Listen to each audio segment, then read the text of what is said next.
What's up, everybody? Welcome to the channel. Today, we're going to be covering what's going on with Trump's speech. He's going to be talking about Iran. Right now, he's doing a speech in front of the House Congressional Caucus, and we're going to go ahead and cover that for a minute while we're waiting for him to get to the Iran speech. Let's go ahead and take a look at it.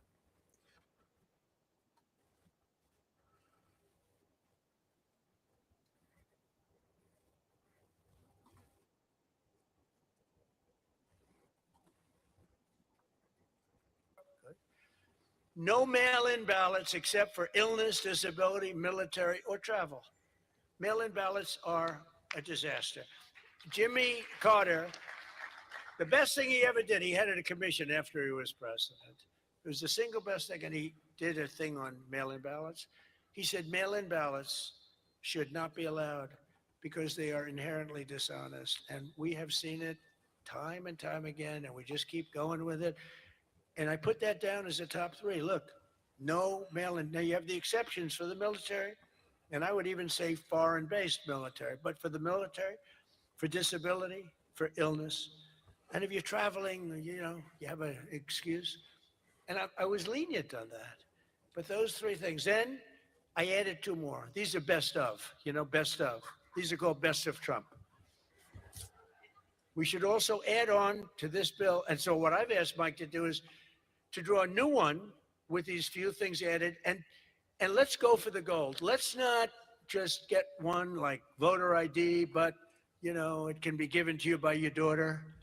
Your daughter, she has to be of age, like above 6 years old, she's allowed to say. You had to see some of this stuff is so bad. They're doing everything possible because they know if we get this, they probably won't win an election for 50 years, okay? And maybe longer. And they're going to fight like hell.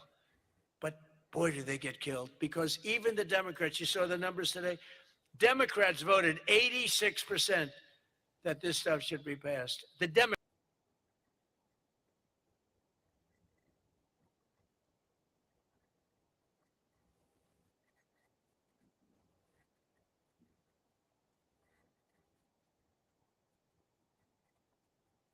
No other reason. They come up with reasons. They say, it's racist. That's their number one, racist. Then you have to explain it, and they're just sitting there mumbling. They can't explain it. And it's actually very insulting when they use the term racist. Very insulting to the people that they're trying to so-called defend, but they're not defending. Then I wanted to add two more to it because they're, I say 95%, maybe 100%. No men in women's sports. Very simple. Add that in. And Thank you for being here, William. You're welcome. This is not the speech that he's going to be talking about Iran. This is a speech he's doing in front of the House right now, talking about the SAVE Act and and so on and so forth. And also, it's like a campaign speech, pretty much. Well, they don't care about the SAVE Act. No. Doesn't look like it. No. All right, let's go ahead and go back. If you want to, we can go back to the speech. Yeah, we'll roll into it and see what they do in there. Want men playing in women's sports? That's got to be about close to 100%. We don't want men playing in women's sports, and no transgender mutilation of our children. Now, that should be the easiest thing to get past that you've ever had. Each one, it's best of Trump. Those are best of Trump. I have some that are very popular, but I wouldn't put them in that category. This is the number one priority. It should be for the House. And I'd like to ask Tom, Steve, Mike, all of you, if you would, I'd like to have you go back. And Lisa, hello, darling. She was screaming her affirmation of what I said. The kid went wild. She was so happy that somebody finally said, let's vote on this. Lisa, you're going to get it done. Okay, I'm going to count on you. Forget the men up here. I'm going to count. Deal. But it's actually a matter in a serious way of national survival. We can't have these elections going on like this anymore. You use paper ballots. If right now they have watermark, it's so safe, it's so good. You put it, it gets under. This is the stuff I want to hear. Says a code. I like them to it's very, vote on very and get hard passed. to cheat.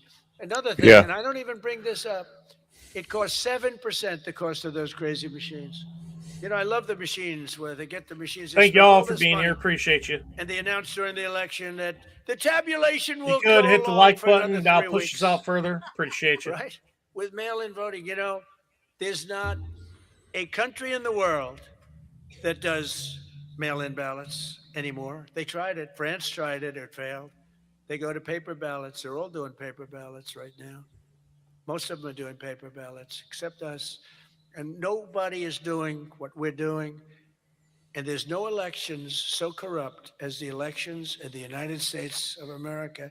And we can solve them with this. And the reason I put those other two that have not much to do with it is because they are equally popular. And I think it might help us. And for those people that like FISA, I said, maybe you put them together because a lot of people feel very strongly about FISA. Some people don't, but the people that want it, they really want it. And generally, for whatever reason, they're opposed to what we're saying about, about the ballots and about citizenship and all of those things. And so put them together and you might get a vote, but we have to get it done. And then we have to get the Senate to do it. But if you could send a bill up to the Senate, we're going for the gold. We don't want what was said. The SAVE Act, it was all right. Nobody knew what the hell it was, including me. I kept saying, what's this? Save America Act. Don't ever say SAVE Act again. It's a loser. The SAVE Act. Nobody has any idea what are we trying to save? It's the Save America Act. If you could send it up in full form. They did pass Meaning in Congress an amendment so that they could do something where they could put a plaque up honoring the people who did criminal stuff in January 6th. Yeah, they did do that. I saw that. Maybe it's going to be the talking filibuster like the old days. The great Jimmy Stewart, right? Remember the great movie Jimmy Stewart? But they have to get it done because if we don't get this done, if it takes you 6 months, I'm for not approving anything. I don't Unless think we it's should about approve blowing anything shit until up. this is approved. And they can't win politically. Look, you have them in a corner, and they're listening to every word I'm saying. It doesn't matter because they can't win it politically.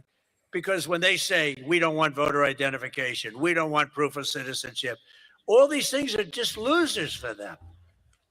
And they won't be able to withstand it. Just like at the State of the Union, they started clapping at the end. I said that. And the reason there's because parts of their base politically that don't see as you a have to loser. stand for these great people. There's that parts were of their banned. base that actually And the believe word it is came out racist. from people watching it Which on is television. Yeah, they You legitimately guys do are feel that way. getting It's like, killed. and those are the ones that are racist, by the And way. this is an even bigger example. So if I could ask Black the people can't in find this a room place to get their to go license. for the gold. We're going for the They don't gold. know how We're to not use going a for the computer. bronze. We're not going to sign Like a what? watered-down version like has been sent up there. Let's go for the gold, and let's just not accept anything else. I'll tell you what, I'm willing to just sort of say I'm not going to sign anything until this is approved. I really am. That's how bad it is. And we're going to have to push the Senate because you have 4 or 5 senators that are, I don't know, 4 or 5 Republican senators. You'll have to explain them to me, but we're not going to get into that. But we're going to push them to get it done because I don't think you can politically exist if you're not going to do voter ID and these things. I don't think the people in this country will stand for it. So I'm making my biggest plea tonight. It'll make you, and I'm not doing it for this reason at all. It'll guarantee the midterms. It'll guarantee the midterms. If you don't get it, big trouble, my opinion. You're in big If trouble you anyway, get this, buddy. your midterms, and they know it. For 2 reasons. Number one, they won't be able to cheat. And number 2, the people are demanding it. Every time I go out, Save America, sir, Save America Act. We want the Save America Act, sir. That's all they talk about. They don't talk about housing. They don't talk about anything. That's what they talk about. And if you send it up there, you're going to win the midterms at levels that you can't even believe. And you're going to win every election for a long time until somebody really screws things up, and hopefully that won't happen. But I've never been more confident that if we keep these promises and deliver in this popular agenda, the American people will stand with us in overwhelming numbers, just as they did in 2024. I heard Mike say it's actually 78 million votes, but it was actually 86. You know, they cheated like hell on the list, but it was too big to rig. Remember? I won 3 times. First time was great. Second time, they cheated like hell. It was COVID. And their cheating was at an inspirational level. We can't let that ever happen again. And then they cheated again in the last election, but I went up. The term I used most was too big to rig. You got to go out. Don't believe, because we had polls having us way up. I said, don't believe the polls. Go out and vote. Make it too big to rig. And that's what happened. A couple of races they cheated on. They got away with it. A couple of Senate races, my opinion. But we have to make it too big to rig, and that's what we did. But we shouldn't have to win an election that way. You could have a hard time winning elections that way. So you got to get that passed. And if we fight, we will win, and we will make our country safer and stronger and richer and greater than it ever has been before. And I want to say, very importantly, because they would like you not to say this, because this is a terrible thing in their opinion to say, God bless you and God bless America. Thank you very much, everybody. Thank you very much.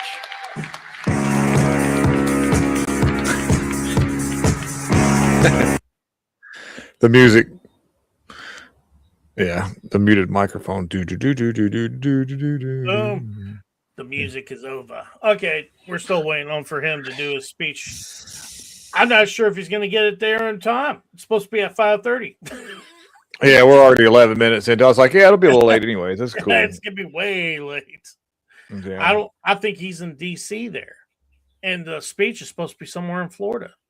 So I don't know.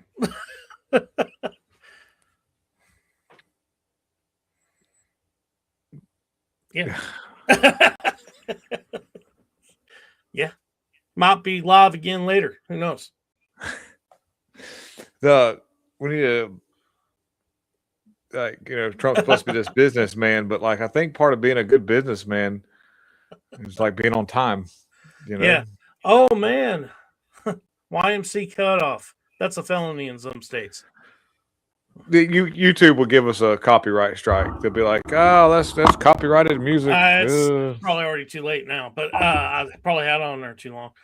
Now, I really wanted to talk hear him what he has to say about Iran, because the gas price is going up to $100 a barrel now. Yeah, stock market's not doing very good, stuff like that. But he's saying we were expecting that. They're saying now it's going to be a 4 to 6 year war. We'll see how long that is. I don't know. I'm looking at it and I'm like this. Okay, there's people that are arguing.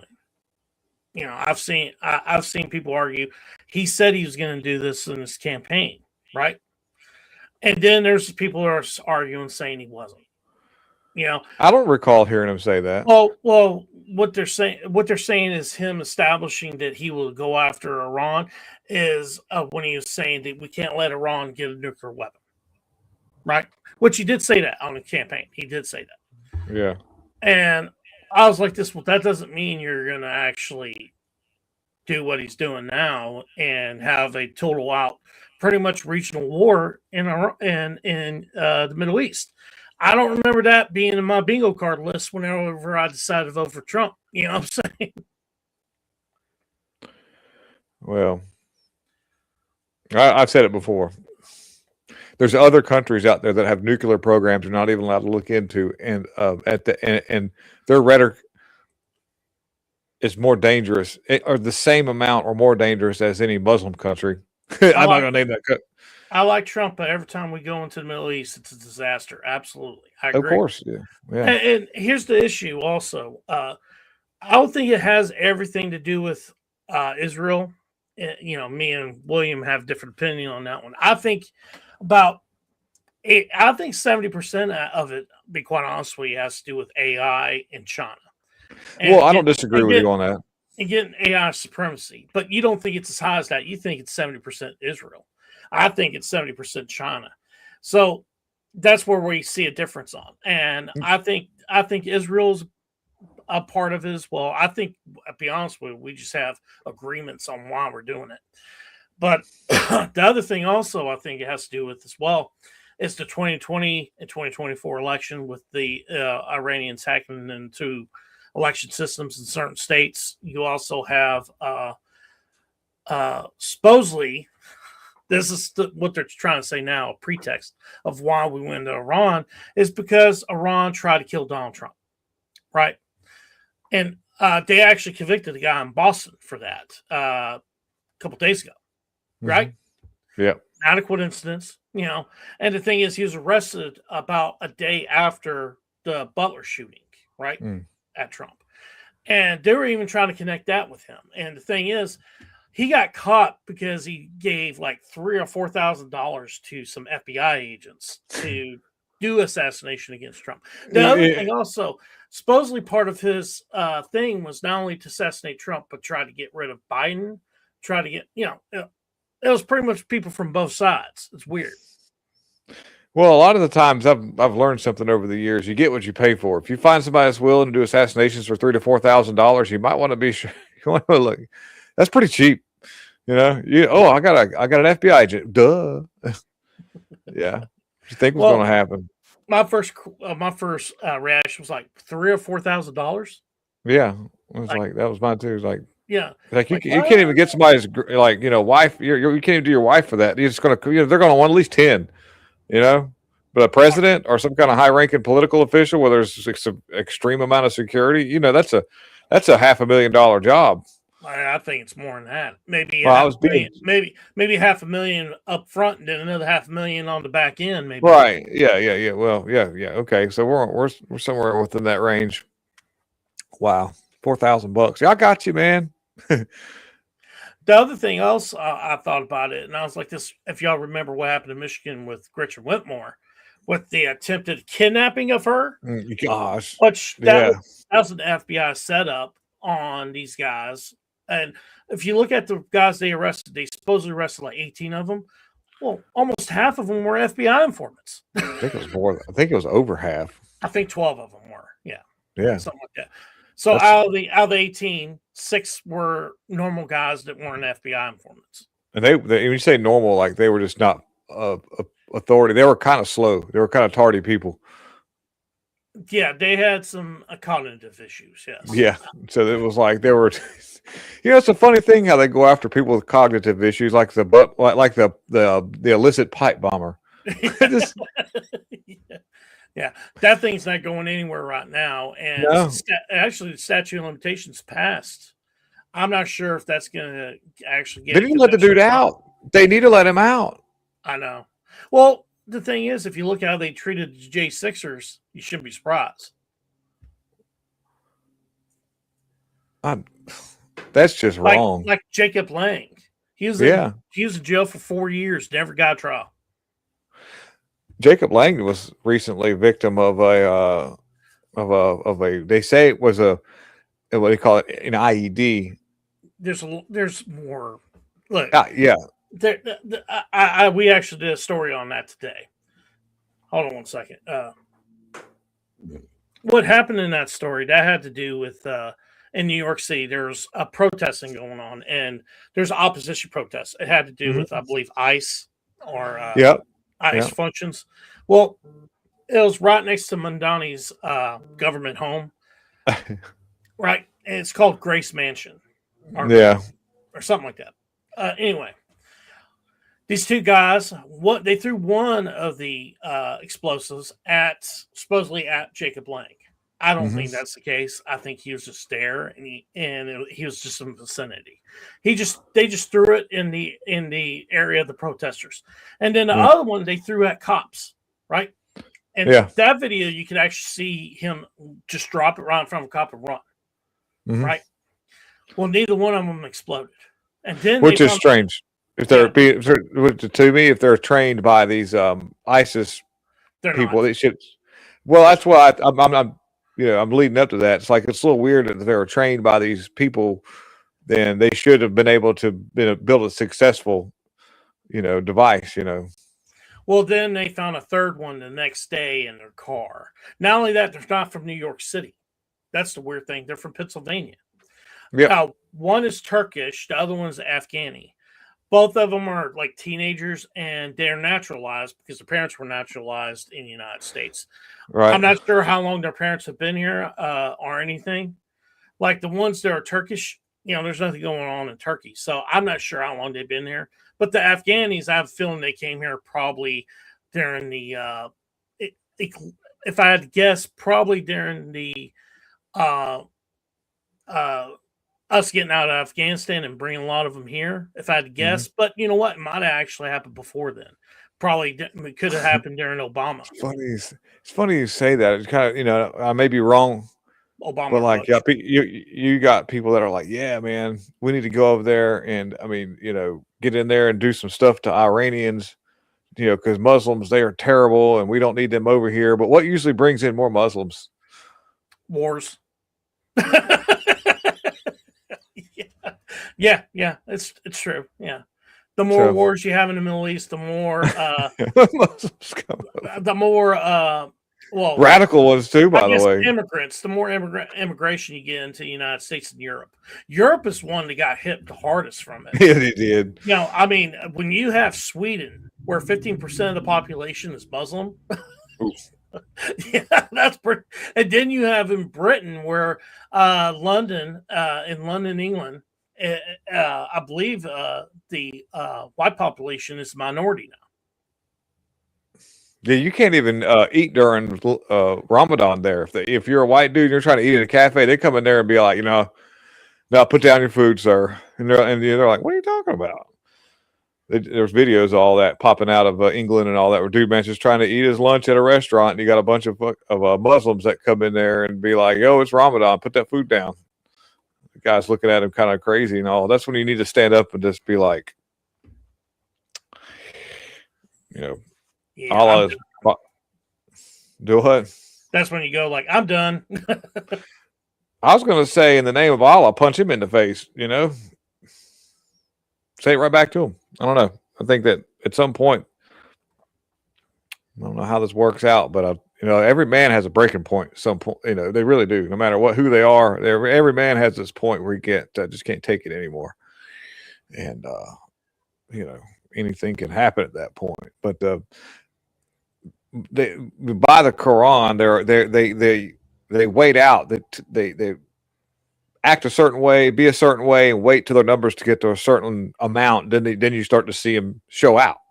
That's part of what they wait do. till they have the majority, and then supposedly they'll. Some places all the places that they do have majority, they do go through. They do Sharia law, but you also have like Saudi Arabia. They what they do is they don't have Sharia law directly through the government. It's directly through their mosque and through their family. They do Sharia law.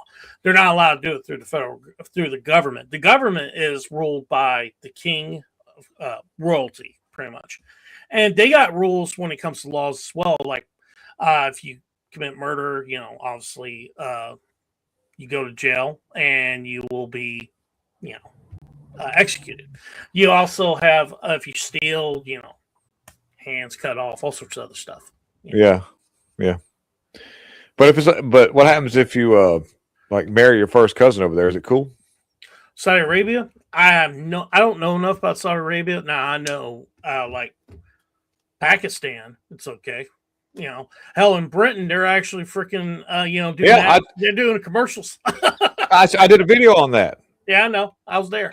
Oh, okay. Yeah. They did a video. So yeah, they've managed to invert the CDC, where they say that it doesn't, that because there were originally the risks of problems with birth and IQ levels and things were high, but now they say the safety net of a financial thing outweighs the. I'm like, okay, all right. Pretty much what they're saying, it's a good thing when it comes because if you look at the Middle East and India, they still do dowries and stuff like that. And some people consider that buying a woman or buying your wife. Mm-hmm. It kind of is, but it also kind of isn't. Like in the United States before the, I guess, 1800s, whenever a man wanted to marry a woman, a lot of times there was a dowry exchange. You know, I'll marry your daughter, and I will give you this and this and this. Yeah, it used to be a goat.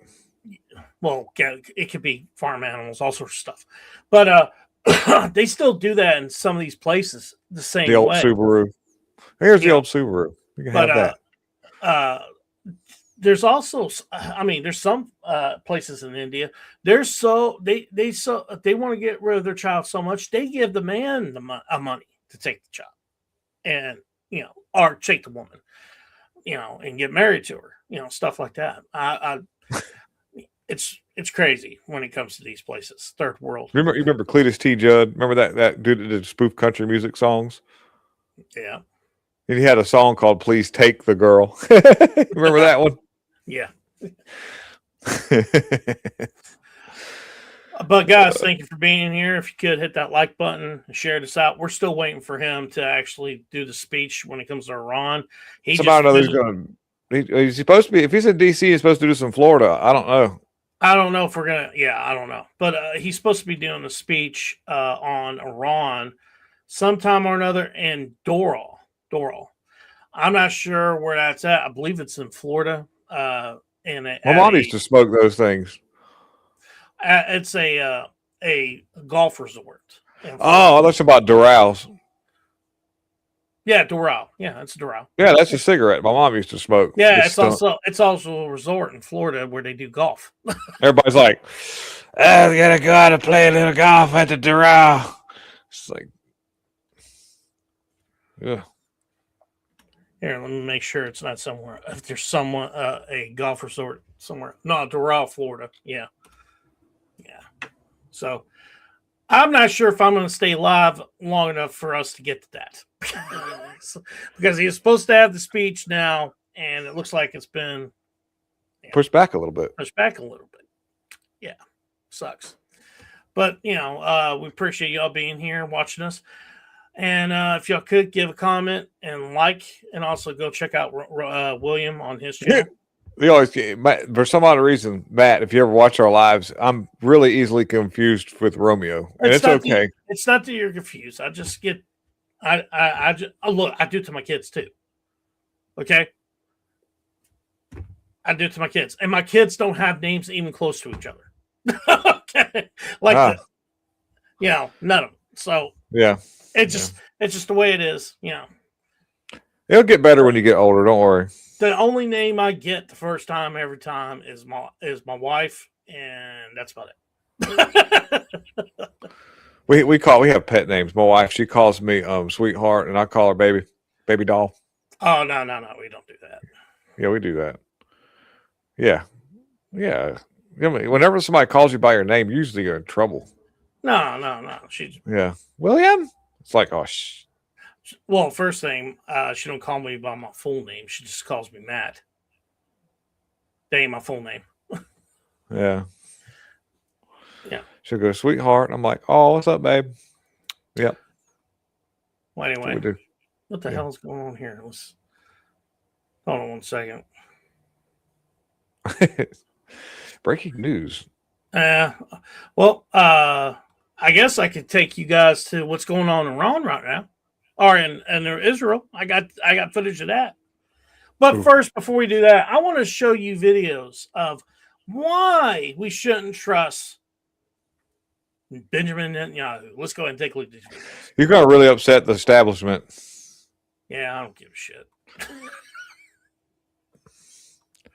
You don't know think about geopolitics.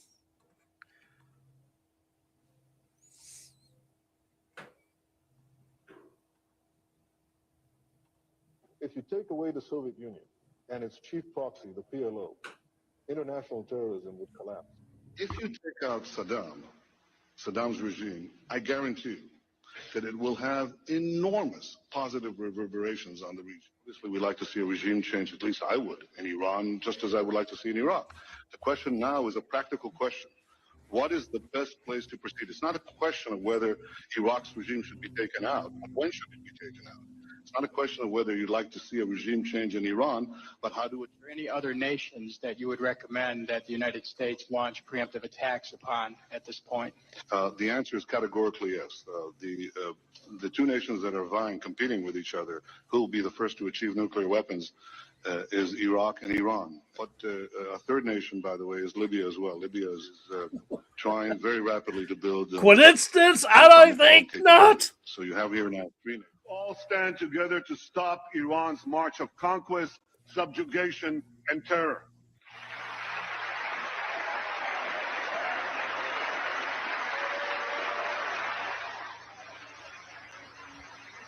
I know that no matter on which side of the aisle you sit, you stand with Israel.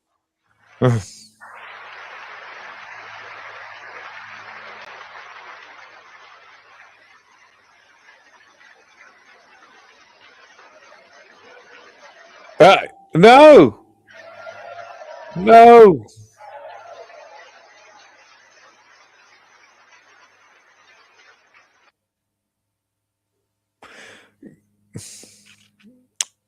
Modern day Israel was put together by a bunch of criminals.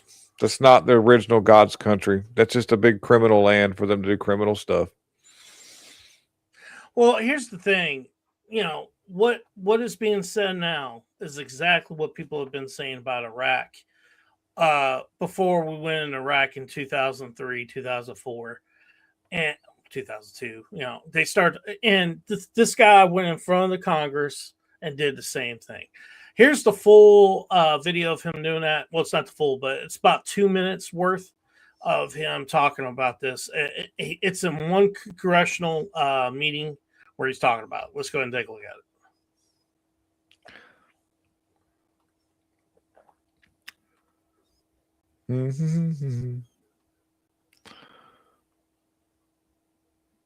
If you take out Saddam's regime, I guarantee you that it will have enormous positive reverberations on the region. And I think people sitting right next door in Iran, young people, and many others will say, the time of such regimes, of such despots, is gone. There is a new age, something new is happening. And that is speculation on your part, or you have some evidence to that effect? I was asked the same question in 1986. I had written a book in which I had said that the way to deal with terrorist regimes, with terror, was to deal with the terrorist regimes. And the way to deal with the terrorist regimes, among other things, was to apply military force against them. The way we did in Afghanistan. Use your military then, sir. I want to answer your question. I guess I'm running out of time, so I quickly was trying to get there. We've done, I think, what you proposed in Afghanistan, yet I haven't seen that sort of neighborhood effect. Well, I think there's been an enormous effect. The effect was, we were told that there would be a contrary effect. First of all, people said that there would be tens of thousands of people streaming into Afghanistan, zealots who would be outraged by America's action, and this would produce a counter reaction in the Arab world. But I think you're not saying that when you take an action like we did in Afghanistan, we're going to see all the other countries just fold. No, what we saw is something else. First of all, we saw everybody streaming out of Afghanistan. The second thing we saw is all the Arab countries and many Muslim countries trying to side with America, trying to be okay with America. The application of power is the most important thing in winning the war on terrorism. If I had to say, what are the three principles of winning the war on terror? It's like, what are the three principles of real estate? The three L's: location, location, location. The three principles of winning the war on terror are the three W's: winning, winning, and winning. The more victories you amass, the easier the next victory becomes. The first victory in Afghanistan makes the second victory in Iraq that much easier. The second victory we didn't in win Iraq that. will make the third victory that much easier too, but it may change the nature of achieving that victory. It may be possible to have implosions taking place. I don't guarantee it, Mr. Turney, but I think it makes it more likely. That we didn't win that stuff. That was all a big mess. Well, here's the thing where he's completely wrong. The idea that people streamed out of Afghanistan. Well, first thing, he's actually right about that. But the thing is, that's not a good thing. Where they streamed out? They streamed out into Europe and the United States as migrants trying to get away from a war. And then you had people that were dangerous or terrorists infiltrating these groups and going into the United States with them. And people didn't know because guess what? We didn't actually do our due diligence and look into these people and vet them. And that's exactly why we've been having some of the issues we've been having with migrants now. Some of those people made it in Congress. Yeah, exactly. Well, none of them are from Afghanistan or from Iraq, though. But here's the thing. We need to actually stop doing this kind of stuff. It's the point me and William are making. We need to stop doing this kind of stuff and go back to a common sense foreign policy and try to minimize these people's power as much as possible. Yeah. And, the thing is, when it comes to Venezuela is completely different. First thing, we didn't overthrow their administration. The same administration was there before is there now. It's just that you don't have the head of the administration or head of the regime, whatever you want to call it. So it's different. Not only that, we're getting a good working relationship with them to get the oil and so on and so forth, and get them away from actually sending a lot of this stuff from China.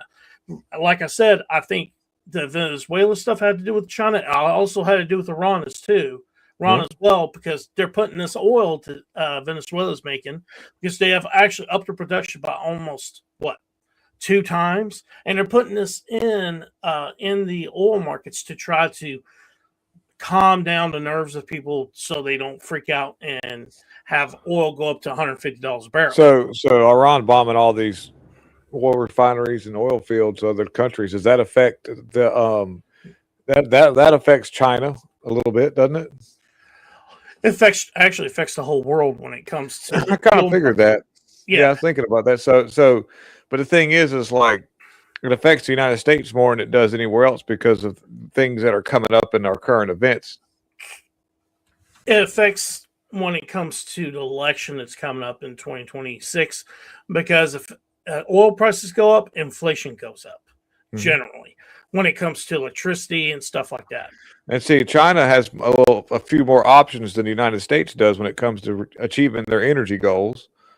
So it's not going to, it affects them, but not the exact same. Same thing goes though, if we're trying to keep rare earth minerals out of China's hands by going after Iran, it will, but it won't, because China kind of has the ability to still get theirs. Well, here's the thing. The Belt Road Initiative into the Middle East, Iran is the initiative point to that, into the Middle East, all the way into Europe and Africa. And that's the big reason why they're doing it, because the United States is involved in it when it comes to their wanting to have AI superiority over China and make sure China doesn't get an AI, a functional AI they can use. It wouldn't be so bad if AI superiority didn't involve who could put police state over their citizens first.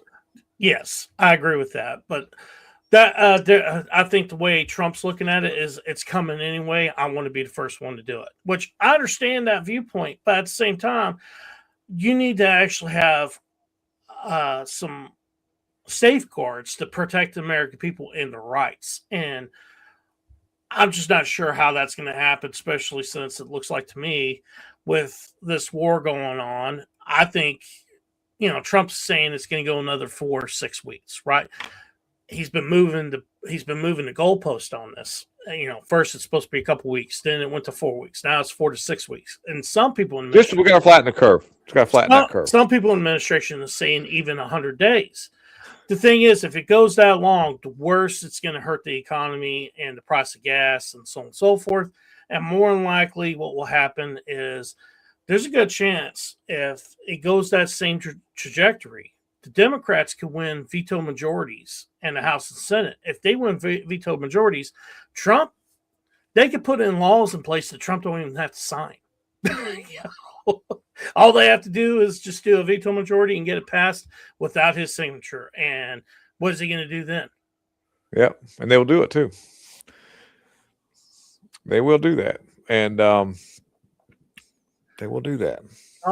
Trump's funds the Palantir surveillance state that's not American. And I know you're talking about Palantir. You know what that is? Oh yeah, that's a big AI company. Yeah. Who runs it? Well, the CEO is that really crazy guy that can't sit still. I can't remember his name, but the other one is Gosh Almighty. If you want, I'm really tired, so I'm not on top of my game today. But what's his name? Oh crap! Ah, I forgot his name too for a minute. Hold on. Peter Thiel. There you go. that's right, Peter Thiel. Yeah, Peter Thiel. yeah. I'm actually running on fumes, man. With the new baby, we've been getting very minimal sleep, and it was hard work today. So I'm kind of over here going. So I'm hanging in there. Every time I have to think of Peter Thiel's name, I gotta think of the color teal. And then I was thinking of Peter Steele from Typo Negative. yeah. Yeah. But yeah, I think Trump is actually, I think he's fallen into a trap by The globalists. the globalists, and at the same time by BRICS. I think you're seeing escalation as time goes on. And the other thing, a report just came out, supposedly like a whole bunch of 52 bombers or something like that are in Britain getting loaded up, right? To go, a whole bunch of them to go and hit Iran tonight. And I was like, well, obviously, I was like, if you're doing that kind of thing, how discriminative of a bombing are you doing? That's my question. How do you know where in it are the innocent people getting out of the way? Yes. And the other question also is, how's it not hurting innocent people hitting their fuel depots? Because they use fuel too. Mm-hmm. That's the other thing. They've hurt a lot of their fuel infrastructure. And then Iran supposedly has hurt a lot of Israel's fuel infrastructure. That's going to hurt the oil prices too, in general, once the war is over. Because it's going to take years for them to rebuild them. Man, Russia, we know, has those MIRVs. Well, Russia is actually not getting involved militarily right now. They're giving Iran information, like where to hit, coordinates, stuff like that.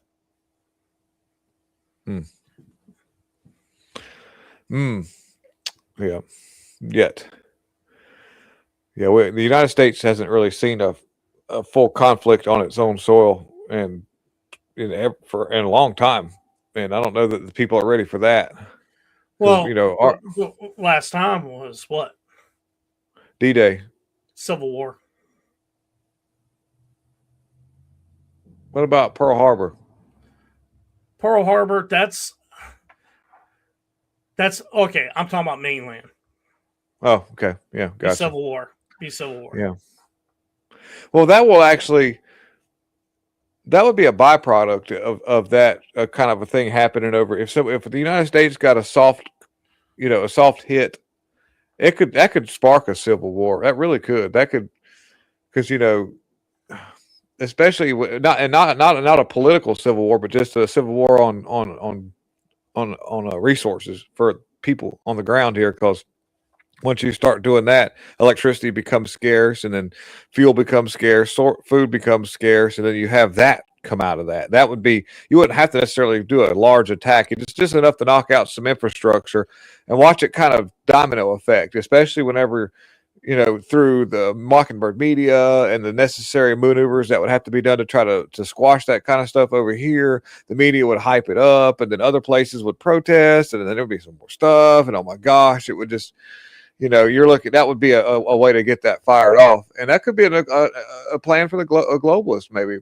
I'm only, I'm thinking way, ahead, but I don't know. I think what we're seeing is more of a plan for BRICS and that global faction, but I don't know. But let's go ahead and look at this next video I have. This is John Kirku, I think is how you pronounce his name. Not very good at pronouncing people's names, but he's a former CIA agent that got arrested for giving out information about, I believe it was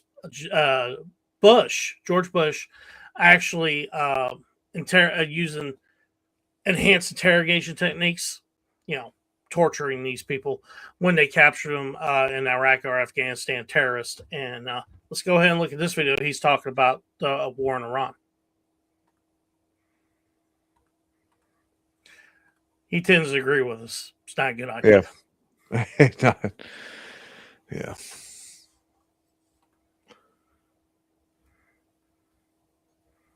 it breaks my heart to even say this. I follow this Iran news very, very closely. And I'm seeing something that reminds me very much of what we were seeing vis-a-vis Iraq in 2002. And that is a fundamental misunderstanding of the other side. Let me explain. In 2002, it was all about weapons of mass destruction. Okay, the CIA said to the White House, there are no weapons of mass destruction. The MI6, British intelligence service, said there are no weapons of mass destruction.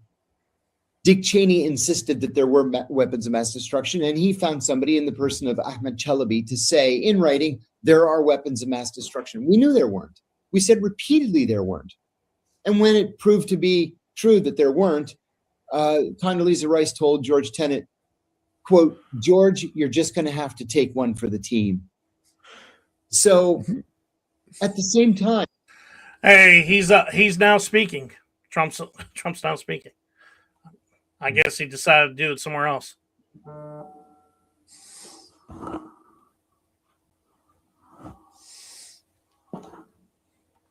Here at home, delivering trillions of dollars of new investments. We'll toss it there, not live now.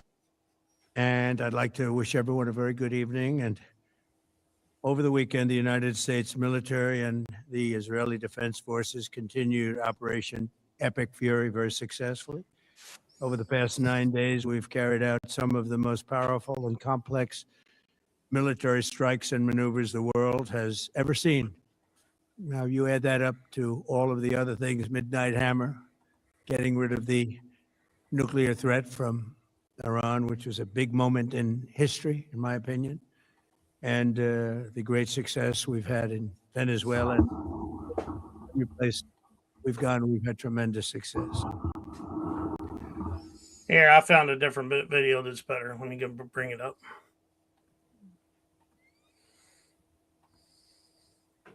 This.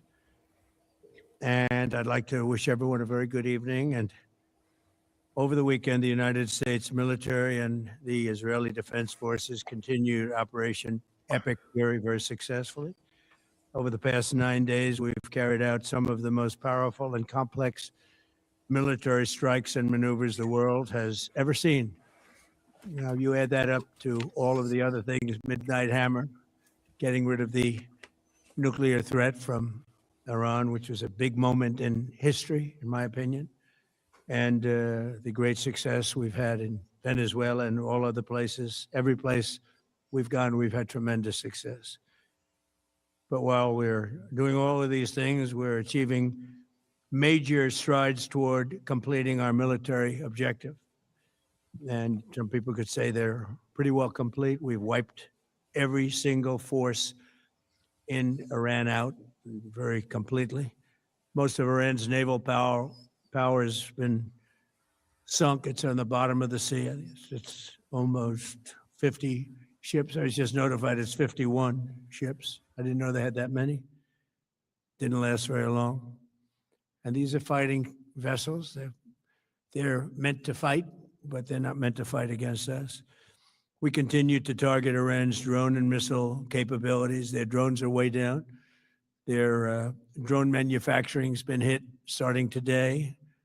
We know all of the places they manufacture the drones, and they're being hit one after another. Their missile capability is down to about 10%, maybe less. We're also hitting where they make missiles and where they deliver missiles. We've struck over 5,000 targets to date, some of them very major targets, and we've left some of the most important targets for later in case we need to do it.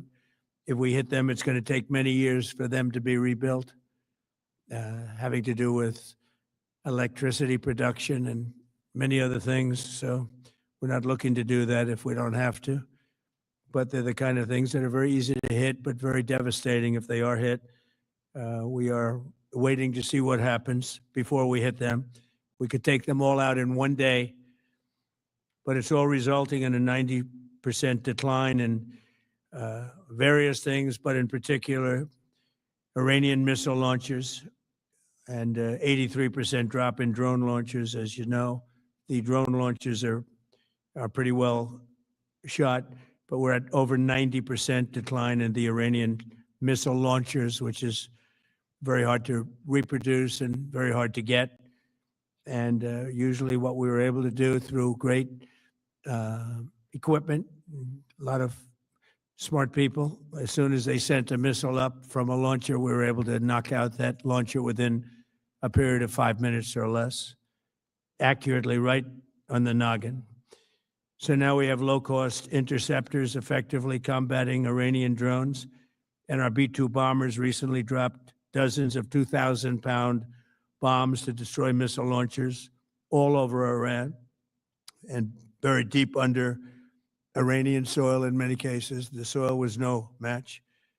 And we're also annihilating the manufacturing base that the regime uses to build drones and missiles at a rate that nobody thought was possible. We're knocking them out. We know where they all are. We're knocking them out very quickly. We're ahead of our initial timeline by a lot.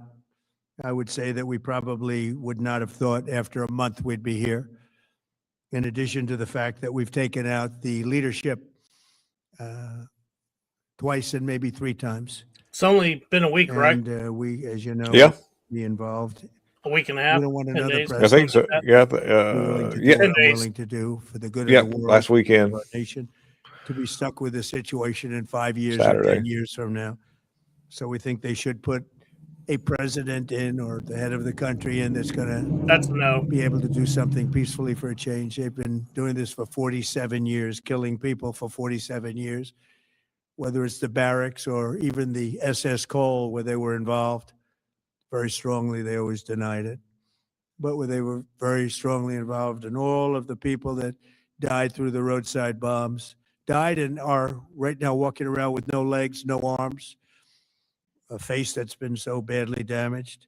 The Iranian regime has been attacking Americans and spreading terror for 47 years. And despite these countless opportunities to renounce their nuclear ambitions, which they had just a short while ago, they told Mr. Witkoff, who is standing right over here, they said, they actually said, we want to keep building. Essentially, in a real nutshell, we want to continue to build nuclear weapons. If we didn't knock out Midnight Hammer, if we didn't knock out their Iranian potential, if we didn't do that with Midnight Hammer, they would have had a nuclear weapon. They would have used it long before now. And at a minimum, Israel would have been annihilated. I was very lucky that we had the courage to do that we had the talented pilots and the great equipment. The B-2 bombers are unbelievable. We ordered 25 more, by the way. The newer, better version. It's we have the greatest military in the world. We have the greatest equipment in the world by far. You see that no matter where we go. You still need the people, though, to operate it and to use it. And those are the people that we cherish. Even after we obliterated their key nuclear sites in Operation Midnight Hammer, they never negotiated in good faith. They still continued to say, we want to build nuclear. We want enrichment at levels that were unacceptable. And they even turned down an offer for unlimited free nuclear fuel forever for civilian purposes. We had people offering them free nuclear fuel. They weren't interested in that because they wanted to build a nuclear weapon. So instead, the regime was trying to reconstitute its weapons program at a different site. They couldn't go back to where they were, the 3 sites that we obliterated, but they were starting work at another site, a different site, different kind of a site.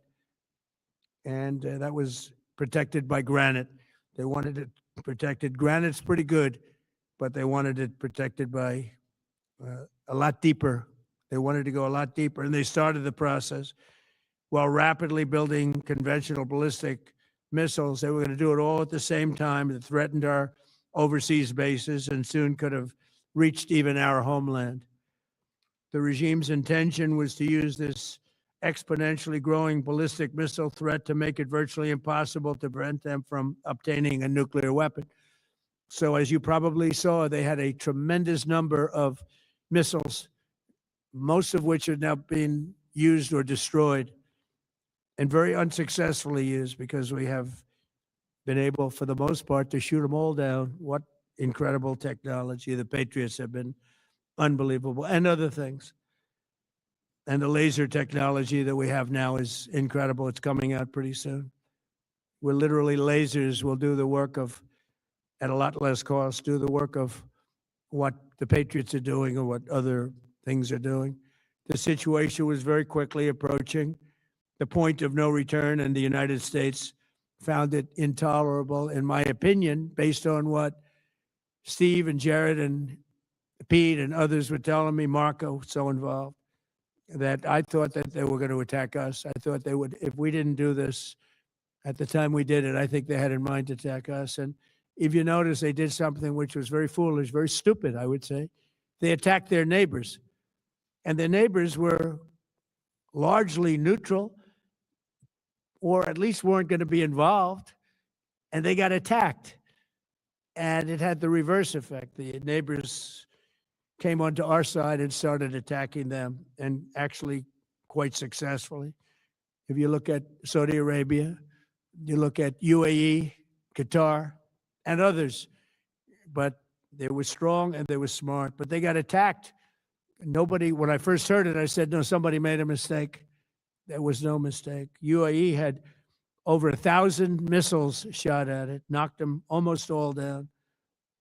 On the very first day I came down the escalator in 2015, I said, quote, I will stop Iran from getting nuclear weapons. And all I'm doing is keeping my promise. Think of that. That was in 2015. I said it. It was a threat then and a much bigger threat now, but no longer a threat, not for a long time anyway. We want to keep it that way. As we continue Operation Epic Fury, we're also focused on keeping energy and oil flowing to the world. And I will not allow a terrorist regime to hold the world hostage and attempt to stop the globe's oil supply. And if Iran does anything to do that, they'll get hit at a much, much harder level. I will take out those targets that were easy and that I mentioned just before. We'll take them out so quickly, they'll never be able to recover, ever.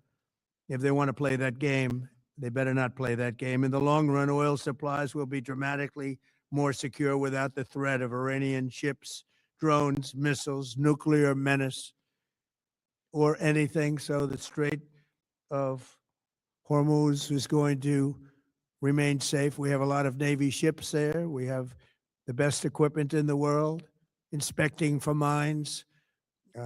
Again, most of their ships are down at the bottom of the sea, but we will hit them so hard that it will not be possible for them or anybody else helping them to ever recover that section of the world. They do anything.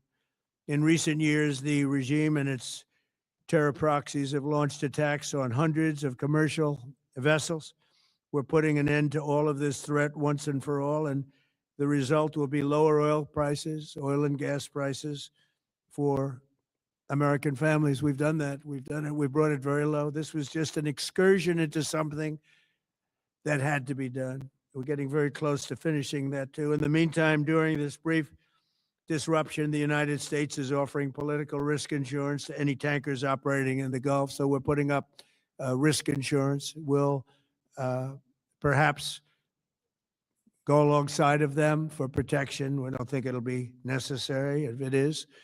And if they do anything, the price will be incalculable.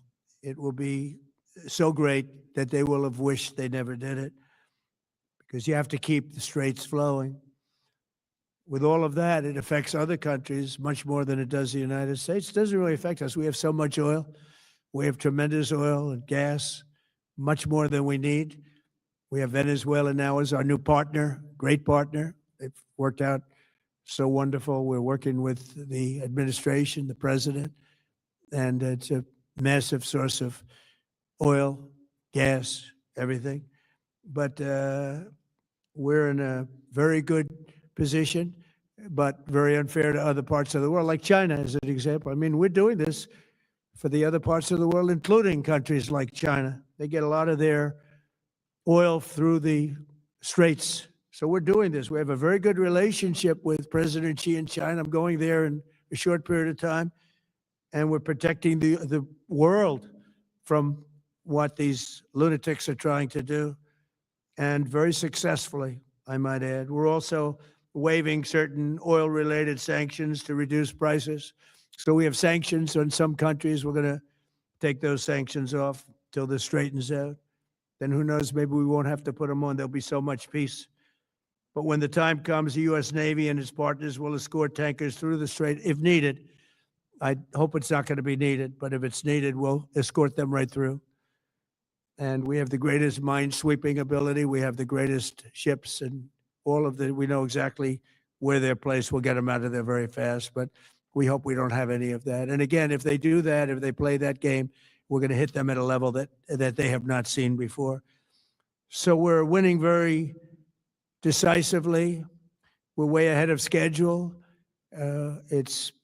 Our military is the greatest in the world, with the greatest equipment and the greatest people in the world.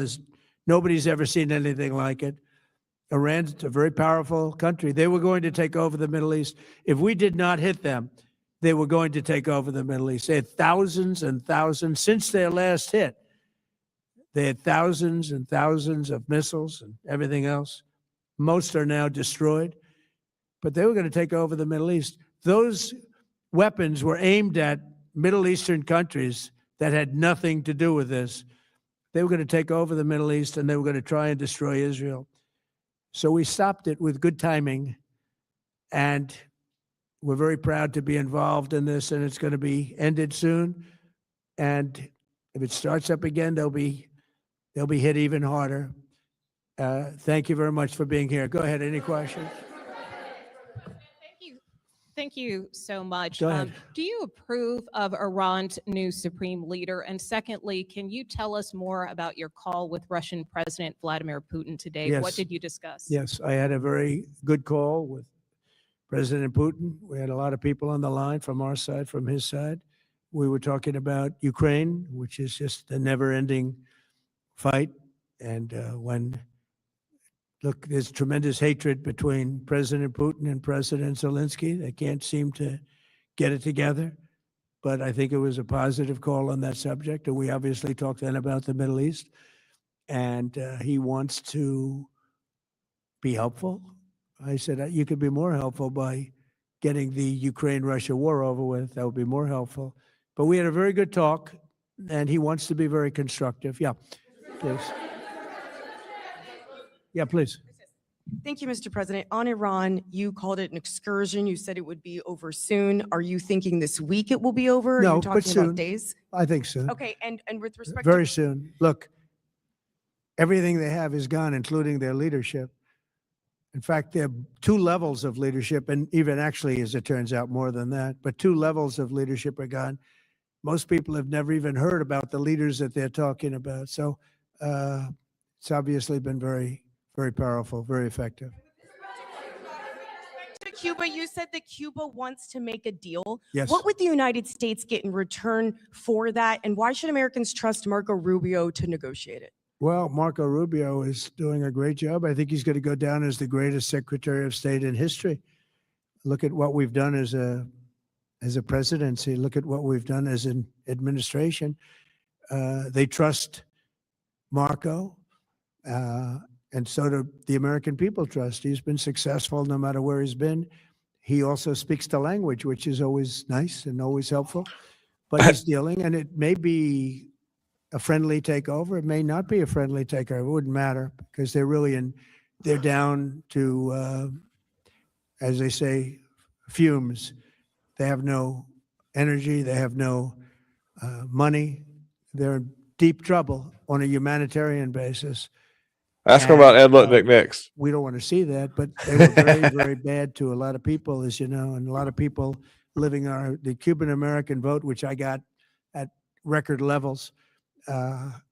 Very important. Those people are very important to me. I know what they went through. They went through hell. Some of them have gone on to be some of the most successful people in the country. Cuban American business people, some of them are like the most successful in the country. And a lot of them are friends of mine because I've been fighting this battle with them for a long time. The Castro regime was brutal, but they lived off Venezuela. Now they don't live off Venezuela. Sends them no energy, no fuel, no oil, no money, no nothing.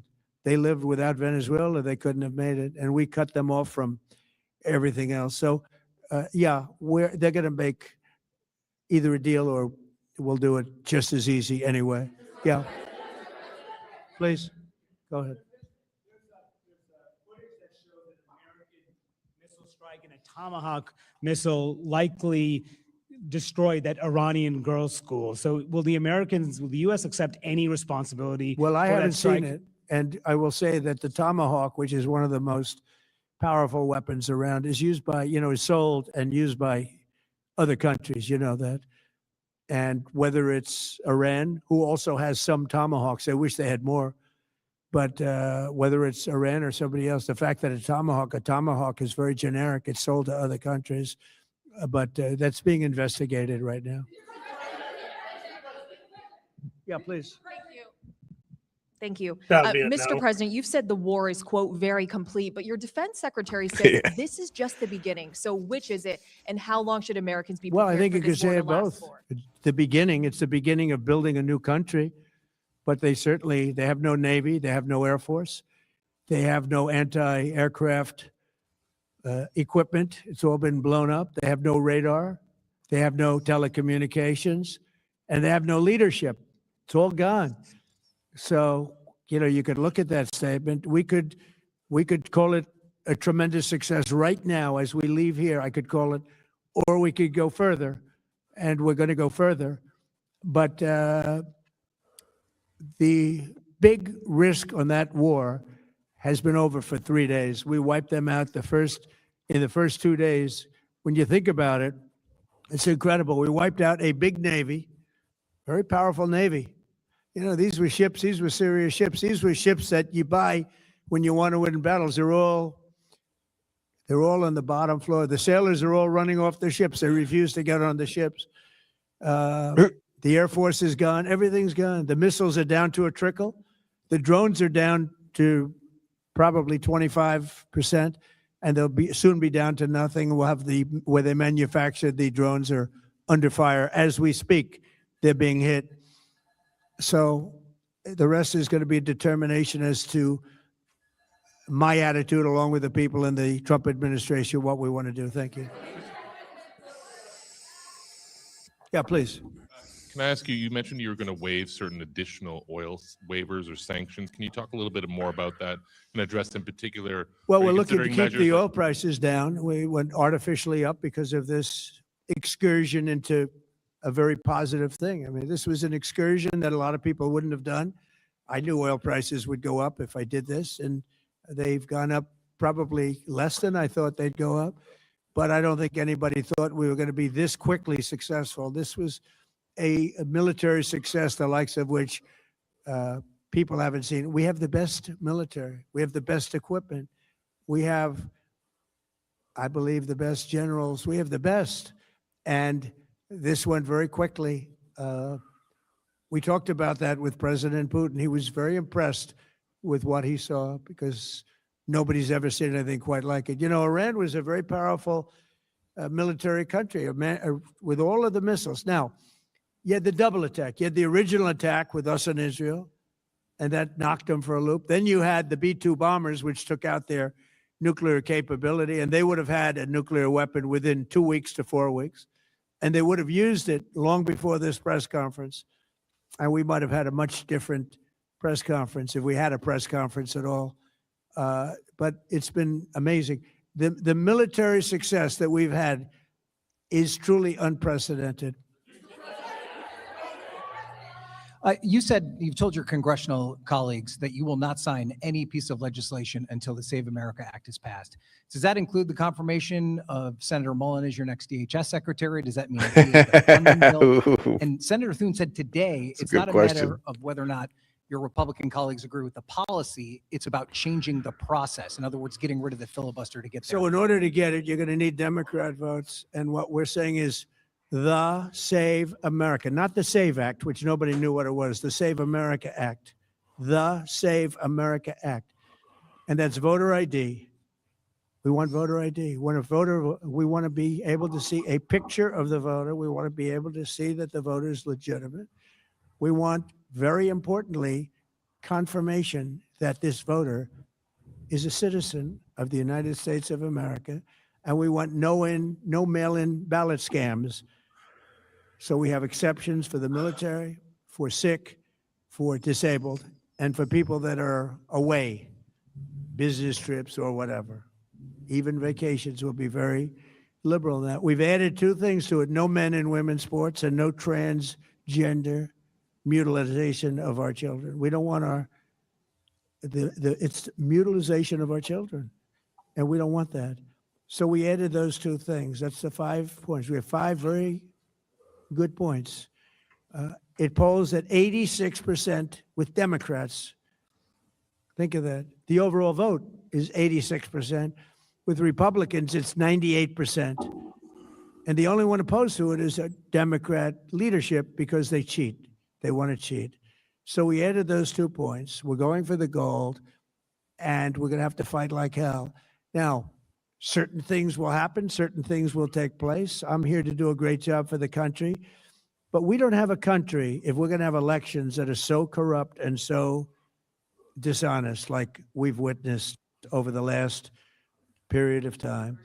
You know, as an example, virtually nobody has nobody has a system of mail-in ballots like we have. No other country in the world. France went away from it. They all went, you know why? Because it's corrupt. And Jimmy Carter, when he had a commission, frankly, I think it's probably the best thing Jimmy Carter did. He said, you can't have mail-in voting because it's inherently dishonest. And it's turned out to be totally dishonest. So we're going to fight for it. Yeah. Iran activated any sleeper cells inside the U.S. There's reports that they have pressed that trigger button to activate those cells, at least abroad. Well, they've been trying for a long time. We've been very much on top of it. One of the things we have to do is get the Democrats to stop the Democrat shutdown, because, as you know, the apparatus that looks into that, Schumer and the Democrats have shut it down, which tells you they probably hate our country a lot. But the Democrats have to open that up. But we've got very, very good Thune hasn't done a very good job. We know a lot of different things that have happened that have been very bad. A lot of them came in during the Biden open border period, but we have them under, we've got them, we're watching every single one of them. Yeah, we know a lot about them. The biggest problem we have is the Democrat shutdown. We know a lot about them, but the shutdown doesn't allow us to do what we have to do. Do you have to take him out? Does he have a target on his back? You mean the new supreme leader? You mean the son? How can there be an Iran? Well, with I don't Ayatollah? want to say that, but you know, I was disappointed because we think it's going to lead to just more of the same problem for the country. So I was disappointed to see their choice. Thank you, sir. You've said you have someone in mind to be the new Iranian leadership, if not the Ayatollah's son. What are you looking for in that person? Are you looking at someone internal, given that you just said that their leadership has been I like the decimated and idea wiped of, internal and eternal, come to think of it. But I like the idea of internal because It'd be a white guy. Well, I mean, I think we've proven that so far in Venezuela. We have a woman, Elsie, who has been, president of the country, very respected, she's doing a great job. And it's, no disruption. We had, as you remember, Iraq, where everybody got fired. The military got fired, the police got fired, the politicians got fired. There was nobody. And you know what they turned into? ISIS. And we don't want that. We don't want that. So I would like to see people that are inside go. Now they talk about the son of the Shah. They talk about other people, but, hasn't been there in many, many years. We have a formula that's been very good so far, and I think it'll continue to be good. The relationship is extraordinary with Venezuela, smart country. So We've pretty taken much out what he's saying is we 100 want someone million from the barrels of actual oil. It's right now regime right now to in take Houston being taken care of and made so beautiful. And you have to see this at work. They have it's brought to the refineries. It's being refined in Houston, which is made exactly for that product. And so far, but it's 100 million barrels of oil, and now they have another 100 million barrels coming. And it's like a partnership. We're getting along so well with them. It's great for Venezuela.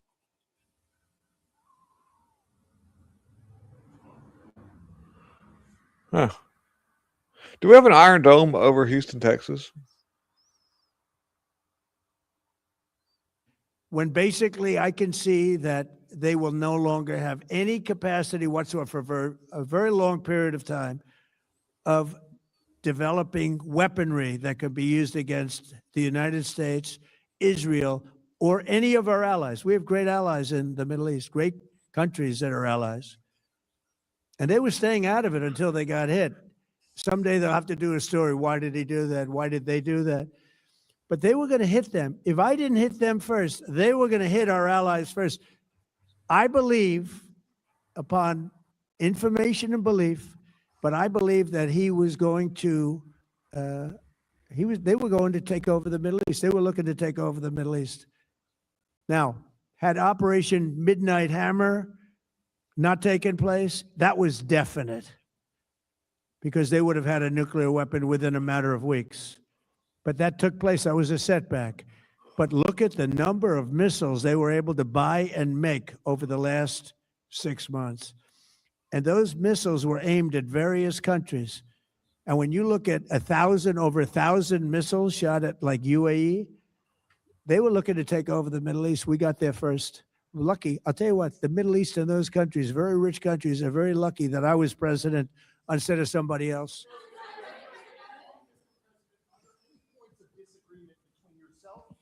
Vice president when it comes to U.S. action in Iran? I don't think so. No, we get along very well on this. He was, I would say, philosophically a little bit different than me. I think he was maybe less enthusiastic about going, but he was quite enthusiastic. But I felt it was something we had to do. I didn't feel we had a choice. If we didn't do it, they would have done it to us. I felt, based on the negotiations that were being had by Steve Witkoff and Jared Kushner and Marco and Pete, and everybody was involved, I felt that they were looking to tap us along before they hit, and I thought they were going to hit. And if they hit us first, that would have been a very bad thing. In the back, please, in the back.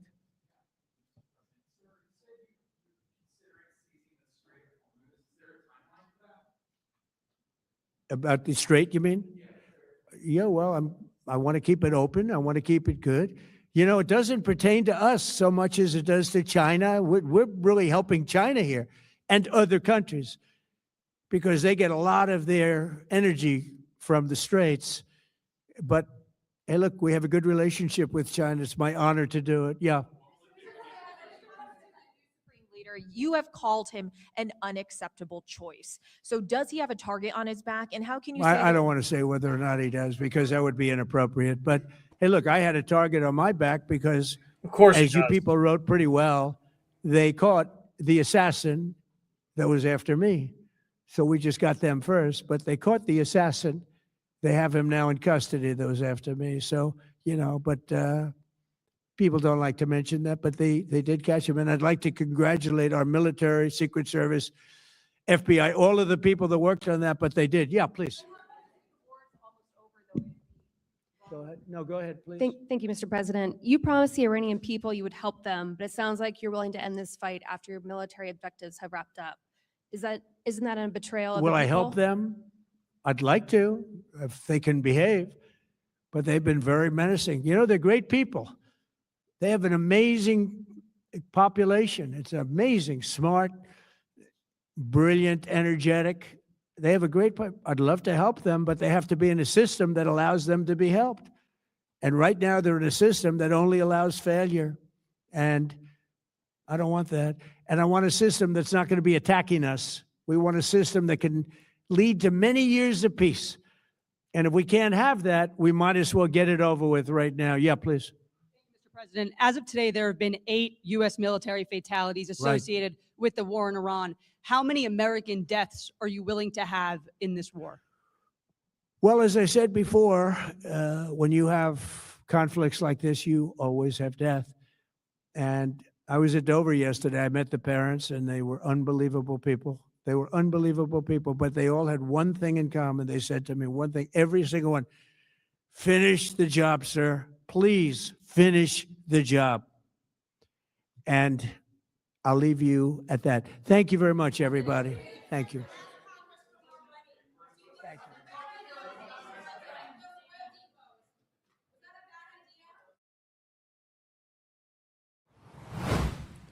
President Trump detailing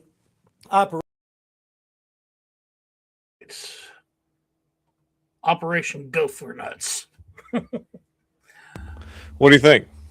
Well, didn't really learn anything new, except for one thing.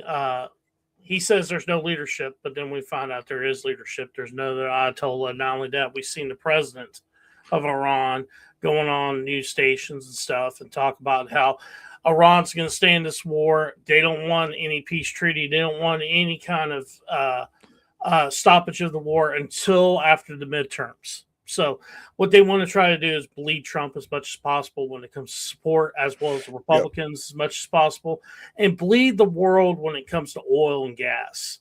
Now, when it comes to Strait of Hormuz, the fact is no oil, no tankers are going through there right now. So by doing that to the rest of the world, kind of like can kind of really hamper Trump's foreign policy stuff for other countries. They'll be like, "That's the guy that screwed everything up." Well, here's the thing. You also have issues going on in Afghanistan and Pakistan now.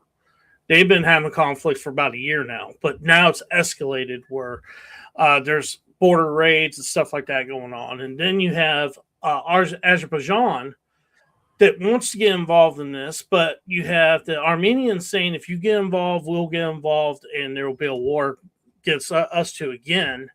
Because Azerbaijan, one of their allies is Iran, as well as Russia. So, and right now, Trump actually got a peace treaty set up with those two. Well, that peace treaty might end if they decide to get involved in this war on the ground, because a lot of people believe that they might, because a large portion of the northern part of Iran are people that are Azerbaijanis. Now, another word for them is also Turks. Azerbaijanis are Turks, same thing. But and also there's a lot of rumors that the Kurds might be getting involved militarily, even though we've seen no evidence that they're on the ground doing anything yet. We're just gonna have to wait and see if any information comes from that. I remember at one time Trump was receiving reports that all the military personnel had been pulled out of certain countries when there was like 10,000 troops left. And so do we actually have actual real intel? Syria. Yeah. I mean, hopefully there's, we're getting real intel here. I don't know. Yeah. Here's the problem when it comes to a lot of this intel. A lot of it is actually propaganda on both sides, one way or other.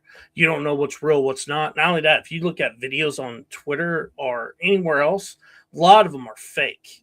And not only that, there's they all seem to be Indian based too.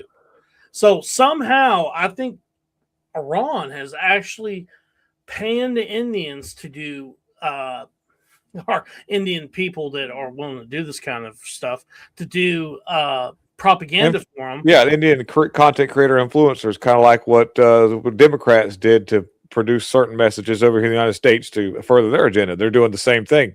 Yeah. and the Indians are actually really good at that. They do a lot of fake content. I've seen it. They love AI. Like I saw some videos of saying that number one, supposedly the IRGC captured a division of the I think, what did they say? I'm trying to remember what force they captured. I think it was I don't know. It's an IDF force. No. Some paramilitary U.S. force. I'm trying to remember what it was. Anyway, it doesn't matter. Captured them, and it was like 175 people. Captured them, and they're war criminals now. So I was like, this bullshit. Anyway, let's go to the next one. And you see a lot of stuff like that going on not only on Twitter, you're seeing it on YouTube too. Yeah, and YouTube pushes it out. Yeah. Here's the thing. If you go to YouTube and say, I want to get information what's going on in Dubai, like when it comes to live stuff, because they're getting a lot of missiles shot at them as well as the UAE. You want to get live stuff. It's all Indian stuff that's old. They're showing you videos from like Libya. They're showing you videos from Syria, and and what they're doing is trying to recreate, trying to use AI to make them look like they're in another place, and use them on their channel in order to get people to watch their stuff. And the thing is, it works. They normally have anywhere from 500 people to a couple thousand watching their videos, and it's live almost 24/7. They're producing this stuff and putting it out. Yeah. So it's hard to know what exactly is happening and what's not happening. Whenever they manipulated the election in 2020, there were a lot of channels that came out where they had AI voices just reading things off, and those were Indian channels that were doing that and getting big money. Not only that, it's hard to actually know what's true and what's not. Not only that, I'm sorry, but the government gives a lot of false information too. Of course they do. Whether it's the U.S. or even Israel. Israel won't even allow a camera onto the city so you can see, or allow reporters to go and film in the city right now in Tel Aviv to let you know what's going on. Yeah. They don't want anything that would debunk any of their videos for their propaganda. Or let people know how much damage they've actually taken. Right. That's what I mean. Yeah, but if they put out a video like, oh, everything's good, but they're like, no, wait a minute, what about this? So it keeps you from having that to compare and contrast. Yeah. So you don't have anything to go by. And have they arrested journalists yet over there, like they did in Ukraine? No. Well, in Ukraine, they arrested some, but they also, it's not. No, they haven't done that yet. They actually have Aaron Burnett there right now, a brown-haired chick from CNN. But the thing is, she's only allowed to report what they want her to report. Exactly. That's when you said CNN. I'm like, ooh. And not only that, CNN has which me and Romeo made a video about it. Y'all should go check it out on American Patriot News. But anyway, and we made a video about them having a crew also in Iran. Now, they're only allowed to actually tell Iran propaganda. So CNN has turned from journalists, which they haven't been journalists probably since the beginning and inception of CNN. Now they're doing propaganda for both sides of the war. Wait till you find out who's funding both sides of the war. You're like, damn. Yeah, it's probably the same people. Guarantee it. Yeah, guarantee it. Yeah. It's kind of like if you think about the Russian and Ukraine war, it's the same people funding that. Yeah. Pick a side, everybody. Good luck. I want to finish that video I had up before he went live. Let me go ahead and play it.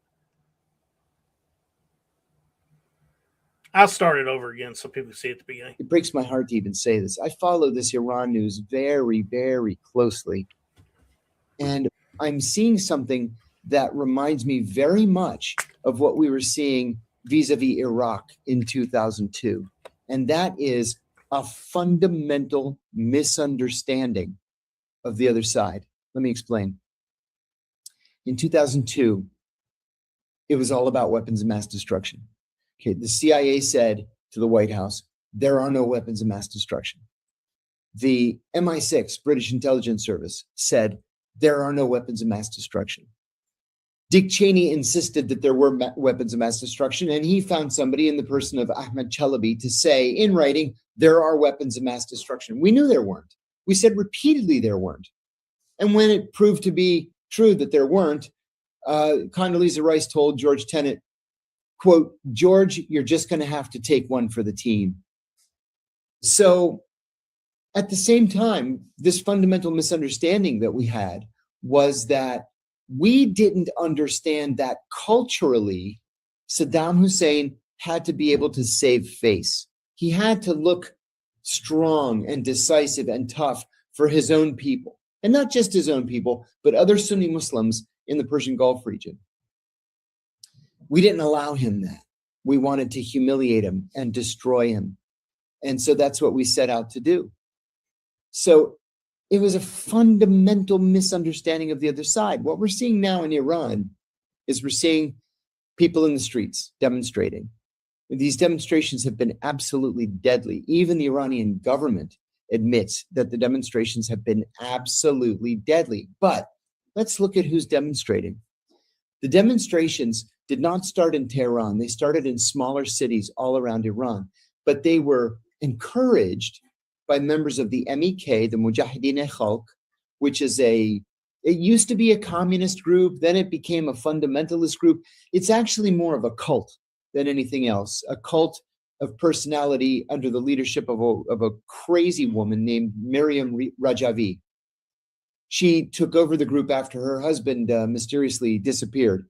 I've always been of the belief that she killed him and she buried him somewhere, out in the desert so she could take over. That's the kind of person that Miriam Rajavi is. For many, many years, for decades, the MEK. So he's pretty much saying communists are actually doing a lot of this protest in Iran before we went in there. Yeah. Masquerading as patriots, or just communists just doing? It's communist. The thing is communists with the Ayatollah back in '79 to overthrow the Shah and took over. And then what happened? The Ayatollah said, we're going to bring democracy and blah, blah, blah. Everybody believed it. And then when he takes over, he's like, nope, what we're going to do is go to Sharia law and kills all the communists. So, well, communists, that's typical. I mean, that happens all the time with these tools. They call them tools. This is what the people over here in the United States don't seem to understand when they want to fight for this, Antifa thing and all this stuff. They're being used as tools. And as soon as their job is done, then they are dealt with. Well, here's the thing. I'm hoping Trump and his presidency, the people that are involved in all this, are smart enough not to trust these people. But the fact is, they trust them enough to actually fund them. It looks like, to do these protests. Supposedly them and Israel funded that. Didn't he talk and then arm the citizens, and well, they can't arm them. There's no way for them to get arms in there yet. Well, I heard talk about that. You're going to overthrow your government, and at the time they couldn't arm them. So they're like, get out there and protest and overthrow your government. And if I'm not mistaken too, are we still funding? Is it Iran? Where do we send a bunch of money to so they don't be terrorists? Where is that? Oh, that's Afghanistan. But we got there's more of the video list. Was on the list of the State Department's international terrorist groups, and it remained on that list until 2012 when Barack Obama took it off. Why? Because Howard Dean was a lobbyist for the MEK, because Hillary Clinton became a lobbyist for the MEK, because Rudy Giuliani was a lobbyist for the MEK. This is a bipartisan get-rich-quick scheme. So all you have to do is take them off the terrorism list and everybody can make millions and millions of dollars. Well, it's the MEK that inspired or that set up many of these demonstrations. How did they do that? They did that with the help of the Israeli government. And how do we know that? We know it because the Israeli government leaked the story to the Jerusalem Post, bragging about it. So we have people at the White House saying, oh my God, there are these demonstrations in Iran and they want the exiled Shah's son to come back and to be the Shah. And it's going to be constitutional democracy, constitutional monarchy, and everybody's going to live happily ever after. No, that's not the case at all. First of all, the Iran Revolutionary Guard Corps, the IRGC, which effectively runs the country, has 150,000 people. That's a lot of people with a lot of weapons. Number two, the country is genuinely split. Sure, there are some people who support the MEK. There are some people who are tired of living under these Ayatollahs, but there are a lot of people who want to be left alone. I remember in 2003, the night before we invaded Iraq, hearing a senior director at the National Security Center say, as we were wrapping up a meeting, he was picking up his papers to get up and walk out of the conference room. And he said, tomorrow, when we cross the border, they're going to throw flowers at us. And I said to the deputy director of the CIA, these people don't know anything about history. Well, we're seeing exactly the same thing in Iran. They're not going to throw flowers at us. They're going to see us as attackers and invaders. and they're going to unite to protect their country. So if we think that the Iranians are just going to roll over and their government's just going to collapse and the Ayatollah is going to jump on a plane and run to Moscow or wherever, ain't going to happen. It's going to be ugly. Before we go on to the next question, I want to read a note from our sponsors, for which I'm very grateful. And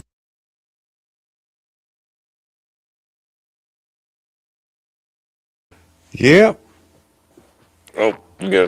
Can you hear me now? Yeah. I can hear Okay. you. Wow.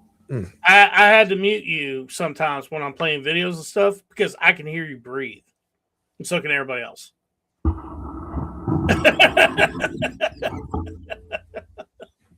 Sorry. Yeah. I'm not even breathing hard. It's this microphone is sensitive as shit.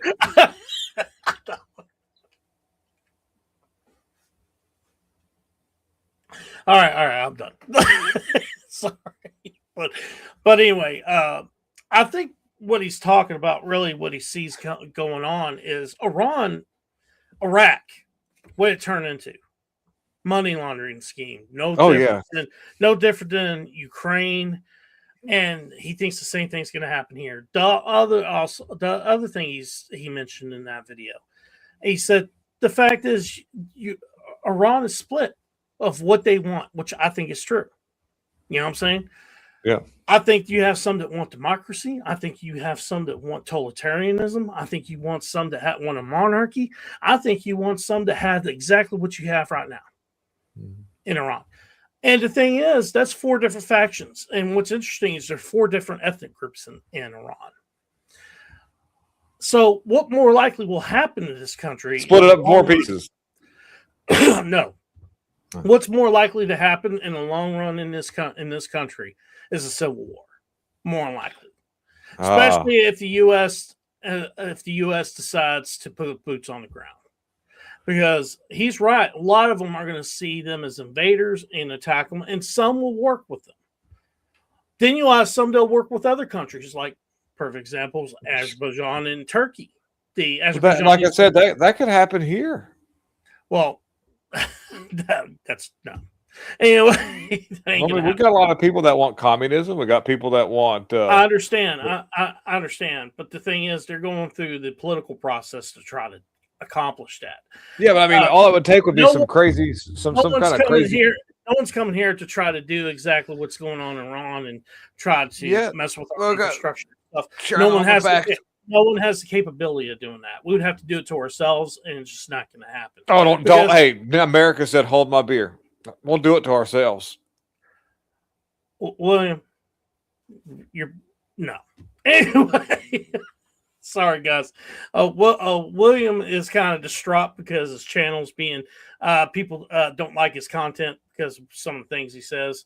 That's true. No, it's true, but no. I mean, what I say is true, but no. I mean, I'm watching the public in general, just out here in the world. I'm like, the level of intelligence amongst the fellow people that are around, and just what I see, and I'm like, I could see Americans doing this to themselves over nothing. I mean, they're so ungrateful for what freedoms we have that they would be willing to destroy that because they want to, they want transgenderism, they want communism, they want free stuff, and everybody owes them something. Everybody's got this mindset that they're owed something, they're entitled to something, and if they don't get their way, they're just going to act like children, and that could be very volatile if that spreads enough. Well, it's too late. It's already spread. That's the reason we're heading towards communism anyway. That's the reason the House and Senate doesn't work. So on and so forth. They don't need to have a revolution like you're talking about, or a civil war like we're seeing in the Middle East. What's going to happen is there's going to be so many people that feel that way at the end of it, which I'd say is probably another 100 years ahead of us, will happen. Where the people that don't feel that way will be overruled, and the election will be set for that.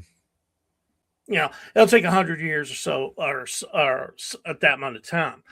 The thing is, the reason it's happening in Iran in that quick of a pace is because we have destabilized it, completely destabilized the hierarchy there to the point where you're going to start seeing factions fighting other factions at some point or another. And I'd say it'd probably be after the bombing stops, which at some point it will stop. But I'm sure Trump and Israel will say mission accomplished and not really have much different done than what's done now. So, well, we're just gonna have to wait and see if I'm right or wrong. I don't know what's gonna happen, but I'll tell you this: I think in the long run, it's not if you look at polls right now, like Rasmussen, probably one of the best poll people out there, they're saying 52% of Americans are for this war, right? I know. And Yeah. then look at the age dissemination. The people from 18 to 49. Oh no, not 49. 39 or 35 or something like that. 49% of them are for it, right? And that's the only one in the age groups that are, not that has that negative. Blacks are 40% for it, but Hispanics are 61% for it. Whites are 51% for it. So Hispanics is actually the most like gun ho about this. About Weird, strange. I didn't see anything when it comes to Asians, but they did mostly because Nobody gives Asians any attention. Damn, Asians never get. Anyway, if you look at the voting blocks, whites have the largest one, then Hispanics is number 2, and then blacks. So, your guess is as good as mine on what's going to happen here, and whether or not Trump in that press conference, he's saying, "Yeah, I think we'll be over this week or next week," but the thing is, they're preparing for 4 to 6 weeks, and then you have the Secretary Department of War, Secretary of War Department, whatever. Anyway, he is saying it could be 100 days. So, there's no consistency. Obviously, the fact is they don't know. They don't know when they're going to give up. They don't know when they're going to be able to finish them off and not allow them to shoot rockets off or still have drones go in. If you hear that speech, it sounds like they can't do anything, but they're still sending rockets out. They're still sending drones out and hitting Dubai, hitting also the UAE, going after oil infrastructure throughout the Middle East. That's what most of this is about. Trying to shut down the oil infrastructure throughout the Middle East to hurt the United States even more and the world, really, because they're looking at it like, look, the people that are going to stop this war when it comes to the United States in the long run will be the world at some point or another. They're hoping this will get China and Russia more involved, which looks like they are getting more involved when it comes to intelligence, what's going on in the area, giving them information about coordinates of where stuff is at, where you can hit it, so on and so forth. Almost like a third world war. Yeah, I mean, I think last time I count, there's 22 different countries involved in this now. Now Europeans are getting involved. You have the French; they're sending one of their carrier groups into. They're sending one into the Red Sea, another one into to the Persian Gulf, and the other one to the Mediterranean. So I'm like this. So they're getting involved militarily. I don't know what they're going to do or what the plans are. Maybe to escort ships in and out of the Suez Canal. And I guess going into the Red Sea and the Persian Gulf is deterrence against Russia. Maybe your guess is as good as mine on what they're thinking on that one. I wonder if a carrier ship could go fast enough through the water to pull somebody on jet skis up on plane. Probably not. Not jet skis, but I mean on skis. Like you ski behind a boat. I wonder if we could I don't know. I don't think so. Maybe your guess gives mine on that one. That'd be kind of neat. Have like a the military has a football team and they have a baseball team. That's a long ass rope. Yeah, put them out there and have like a military like water skiing team. It'd be like kind of entertaining. I don't know. It's a little thought. Well, guys, we're gonna have to end the show. We really appreciate you. Go check out William on his channel. You may or may not like the content. It's saucy. It's saucy. But but it's accurate. And if you're an establishment, open your mind, open your eyes. Maybe you'll. That's what I'm trying to do here. I don't want to be. I want to try to shake the foundations of things to try to get people to wake up and not be sold a lie. Hopefully. And just remember this from Trump when you go and watch Williams' channel. Oh no. They lied. They said Saddam is seeking and is working and is advancing towards the development of nuclear weapons. No question whatsoever. they lied. They said there were weapons of mass destruction. There were none, and they knew there were none. There were no weapons of mass destruction. All right. No question whatsoever. Look, bottom line, there were no weapons of mass destruction. They said there are weapons of mass destruction. If you take out Saddam, I guarantee you that it will have enormous positive reverberations on the region. That didn't work out very well. Decision any president has made in the history of this country. That's how bad it is, okay? We should have never been in Iraq. I guarantee you, no question whatsoever. They lied. Bring back the 2016 Trump. Yep, bring him back. We want him back. We want the 2016 Trump back so we don't have to drink the Trump vodka to Trump be able vodka, that's the only way I can believe in this was a Trump vodka. All right. Peace.